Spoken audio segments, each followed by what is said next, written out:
Hello, welcome to the first in a four-part series of bite-sized information to help you and your family develop healthy eating and lifestyle habits. My name is Leanne. And I'm Stephanie. And we are community staff nurses within the 0 to 19 Children and Family Services of the Hampshire and Isle of Wight Healthcare NHS Foundation Trust. This first video will focus on healthy eating and in particular the Eatwell guide. Don't forget to join us for parts 2, 3 and 4 to further develop those healthy habits. As you can see from the screen, this is the Eatwell guide, which is a tool that was developed from Public Health England that demonstrates how much of what we should eat overall. It is split into 5 sections. As you can see, the green section is fruit and vegetables, the yellow section is carbohydrates, the red section is protein, the blue section is dairy and dairy alternatives. The purple section is fats and spreads. At the bottom left-hand corner of the picture, it shows foods which are high in fat and high in sugar and high in salt.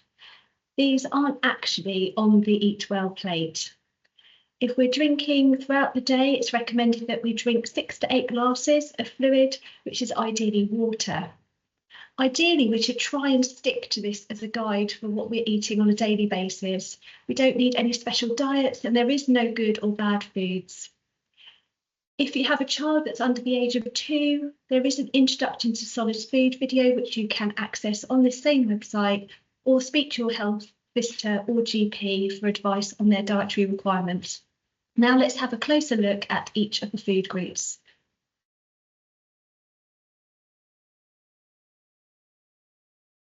So the first part we're going to look at is the green part of the plate, and this is our fruit and vegetables. It's the largest part of the plate, and it is recommended that we have at least 5 fruit and veg throughout our day. This can be fresh, frozen, canned or dried, although we need to be mindful of the sugar content within dried fruit.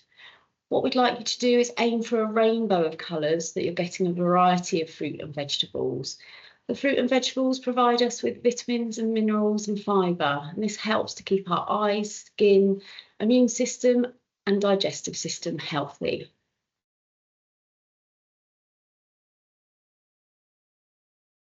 The next section that we're looking at is the section for carbohydrates. We should be aiming to have 3 to 4 portions a day, and we should make up it should make up a third of what we eat. Choose whole grains where possible. Whole grain food can keep us feeling fuller for longer and helps with our digestive process. Carbohydrates give us energy and they also add fibre to our diet.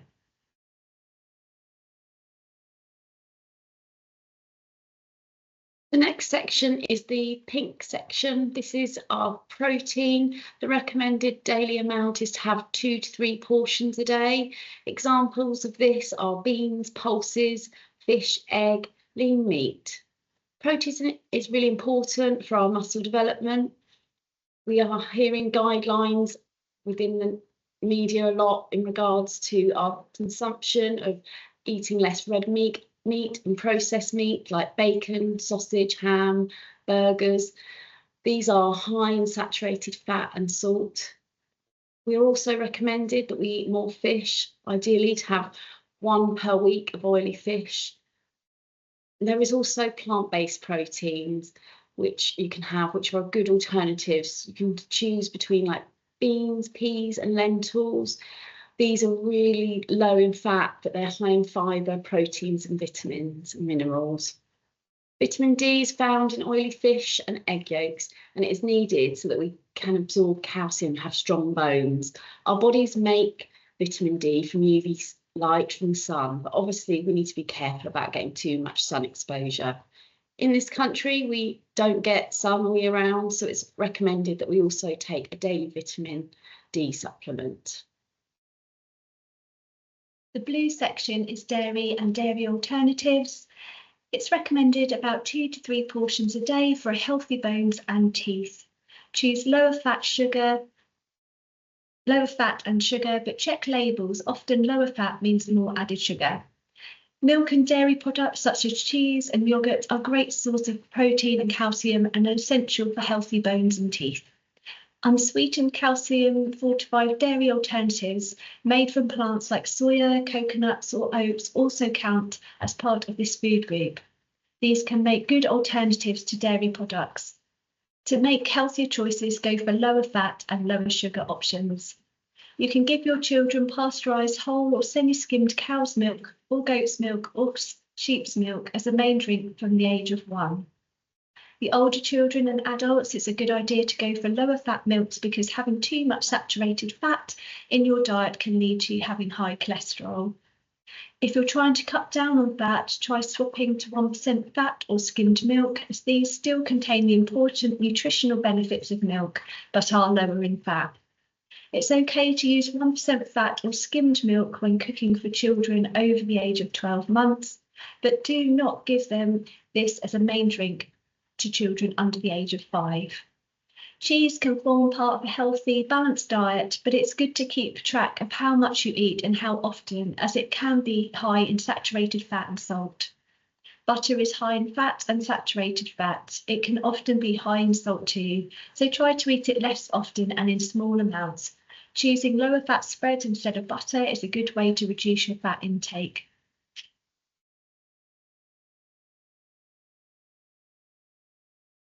The next section is the purple sections.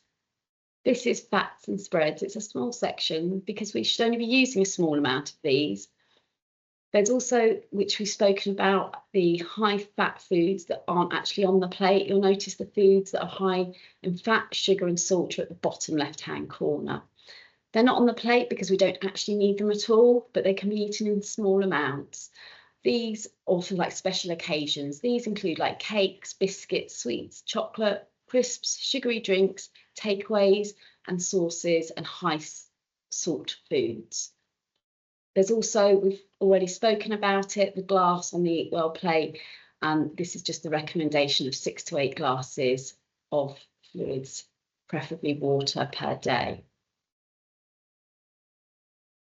Here is a reminder of the Eatwell guide as a whole.